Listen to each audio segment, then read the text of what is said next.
السلام عليكم ورحمة الله تعالى وبركاته. اليوم ان شاء الله غادي نقدم معكم واحد الحساء ولا كي كنقولوا حسوة زوينة للبرد. بطبيعة الحال صحية كيف تعودتوا معايا، غادي يكونوا بواحد دي زيبيس او لا توابل اللي زوينين ونخرجوا من داك المعتاد، يعني ديال التوابل اللي كنديروا ديما في الحساء. كنتمنى تجربوا هذا الحساء اللي غنقترح عليكم اليوم. هو غادي يكون عباره عن حساء ديال الذره، ديال السميده ديال الذره اولا الطحين ديال الذره. هذا الذره البلديه، يعني الذره البلديه كناخدها من رحبه ديال الحبوب. راه كاين فرق كبير بينها وبين يعني اللي كتباع عاديه في الحانوت. دونك الذره البلديه راه كتكون في الرحبه، تقدروا تلقاوها عند بعض الهريات كيبيعوها. انا كناخدها يعني من رحبه ديال الحبوب وكنغسلها مزيان. خصها تغسل وما خصهاش تبقى بزاف في الماء. اول حاجه بعدا باش كتسهل عليكم الغسيل ديالها هو كتشدوها كديروها في داك الغربه اللي كيكون عيونه شويه كبار، باش كتحيد كاع دوك الشوائب وداك الصفا اللي كيكون، وكتغسلوها وخصها تنشف مزيان مزيان. يعني غير تغسلوها تحيدوا هذيك الساعه من السطل ولا من البلاصه فاش يعني البانيو ولا هذا فاش غسلتو فيه، و خليوها تنشف. ضروري خصها تنشف على الاقل واحد يومين ولا 3 ايام. بحال دابا تاخذ واحد الكميه كبيره وديروها يعني في الصيف، سورتو في الصيف اللي كتكون الحراره مجهده، واحد اليومين ولا 3 ايام حتى كتنشف بزاف، باش منين طحن ليكم ما تغملش. ومنين طحن لكم يعني تعطيكم ديك الكميه اللي تكون وفيره، حيتاش منين كتكون بحال باقي فيها الماء، بحال ما كطحنش مزيان. دونك انا هكا كندير. هادو كنستعملها، هاد الطحين هذا كنستعملو في باداز، اولا كنستعملو في الحسوات بحال هكا، ولا نستعملو في الحريشات، ولا راه بزاف ديال الوصفات تقاسمت معكم بها. بهاد الذره البلديه هي رائعه وزوينه وصحيه والبلديه يعني خصوصا البلديه كتجي بنينه. هنايا عندي الكميه، عندي انا هنا واحد زلافه. يعني نتوما غادي ديروا نتوما عينكم ميزانكم على حسب شحال عندكم ديال افراد الاسره. هنايا بالنسبه للتوابل نقول لكم التوابل اللي غادي نستعمل. هنا عندي القزبور يابس، واحد المعلقه ديال القزبور يابس. عندي هنايا واحد المعلقه ديال النافع مطحون، و حبوب الشيا. فوالا، النافع مطحون وحبوب الشيا، ما تقدروا تستغناو عليهم الى ما بغيتوش. عندي هنايا واحد البصيله، هنا بصله خضاريه مشلضه. عندي هنايا الملحه، وعندي هنايا البزار، وعندي زويته بلديه. التوابل اللي غادي ندير هما هنا توابل ديال الكبسه، هما اللي غادي ندير بهم هاد الحسوه هادي. راه كنت قسمت معكم يعني بزاف ديال الوصفات بتوابل الكبسه. انا توابل الكبسه يعني اكتشفتهم عجبوني في بزاف الوصفات، من غير يعني كيف كيستعملوها يعني الناس ديال الشرق، يعني مع اللحم مع الروز اولا الدجاج والروز.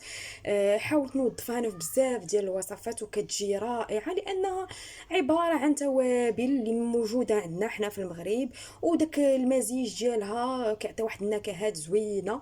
لما لا نستعملوها في بزاف ديال الوصفات من غير يعني ما نحصروش غير بداك ملي كنسمعوا توابل الكبسه نمشيو غير لداك الروز واللحم. راه استعملتها في السردين، استعملتها في الرغايف. كتجي يعني الرغايف معمرين بالبصل وتوابل الكبسه. المهم غنخلي لكم لي ليان ديال هاد الوصفات اللي استعملت بتوابل الكبسه، وكنتمنى تجربوهم لان كيعطيو الفرق. الوغ عندي هنا غنكمل. هذه زويته ديال الاركان، بالحق هذه غتبقى في الاخر، هذه غادي نسم بها، هاد زيت اركان غنسم بها في الاخر. بالنسبه للطريقه، طريقه سهله جدا. غادي نقلي البصله هي الاولى، وغادي نزيد عليها التوابل الاخرين، ومن بعد غادي نزيد عليها الذره ديالي، وغادي نخلي داكشي يعني فوقها في عافيه مهيله حتى طيب على خاطرها، وغنزيد عليها الماء سخون بطبيعه الحال ونخليها حتى طيب على خاطرها. بغيتو تزيدوا شي حاجه من هاد شي توابل اخرى كتعجبكم راه تقدروا تزيدوهم.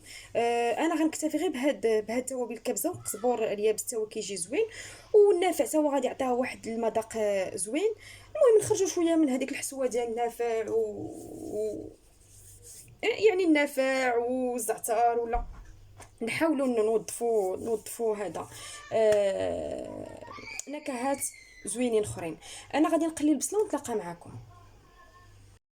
هانتوما البنات، هاهي البصله ديالي تقلات، زدت ديك المعلقه ديال القزبور يابس، زدت المليحه، غادي نزيد واحد المعلقه كبيره ديال توابل الكبسه، لان ما غاديش نزيد شي حاجه اخرى من غيرها. واحد المعلقه كبيره.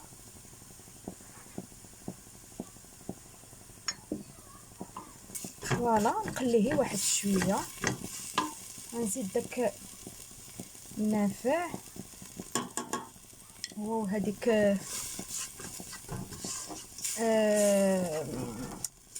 لي غرين دو شيا، وغادي نزيد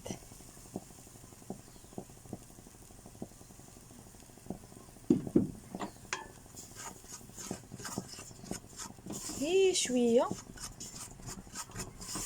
الذره ديالي، غنحركها غير شويه باش دوك النكهات يتمازجوا عفوا. وغادي نزيد ديك الساعه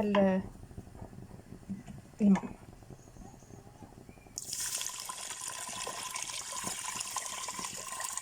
صافي وخلوها على عافيه مهيله مهيله.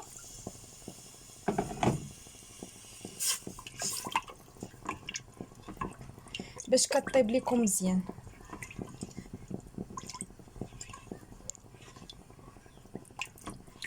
فوالا انا غادي نزيد واحد شويه ديال الماء، غير واحد الكويس عاوتاني ديال الماء، وغادي نسد عليها. صافي هذه هي الطريقه، يعني ما كتحتاجش لواحد التفسير اللي هو كبير. وغنتلاقى معكم في الشكل النهائي ان شاء الله. فوالا البنات، هذا هو الشكل النهائي ديال الحسوه ديال الذره. هاد التوابل كيجيو زوينين، كنتمنى تجربوها. بالنسبه لتوابل الكبسه ولا المكونات ديال توابل الكبسه، راه عندي في واحد لا فيديو ديال الرغيفات بتوابل الكبسه، وشرحت لكم المكونات ديالها. الا بغيتو تصايبوها عندكم في الدار، راه كلشي كاين عندنا في المغرب. يعني ماشي بالضروره تشريوها مطحونه، كتشريو هذوك المكونات تبقاو طحنوا منهم شويه شويه، وضفوهم بحال هكا مع الحسوات، مع السردين كيف تقاسمت معاكم، مع الرغيفات، مع الخبيزات اللي كيكونوا عامرين مثلا بالخضيره، كتزيدوا ديك المعلقه ديال توابل الكبسه. بزاف بزاف ديال زعما الاقتراحات اللي تقدروا ديروهم بها. المهم رافقوها باش ما بغيتو ترافقوها بتميرات، ببيض مسلوق، كيبقى لكم الاختيار. وراه درت هنايا من فوق منها شويه ديال الزيت، زيت ارغان، كتبقى يعني اختياريه. تقدروا عاوتاني منين تبغيو تحطوها بحال هكا كتزيدوا واحد رشيشه ديال هذوك، باش ديال دوك التوابل الكبسه، باش كتبقى النكهه واضحه. كنتمنى الاقتراح ديال اليوم من الاعجاب ديالكم، وتقولوا لي كيف جاكم. كنقول لكم شكرا لتابعكم للقناه، والى وصفه صحيه اخرى في قناتي. دمتم في رعايه الرحمن، مع السلامه وشكرا.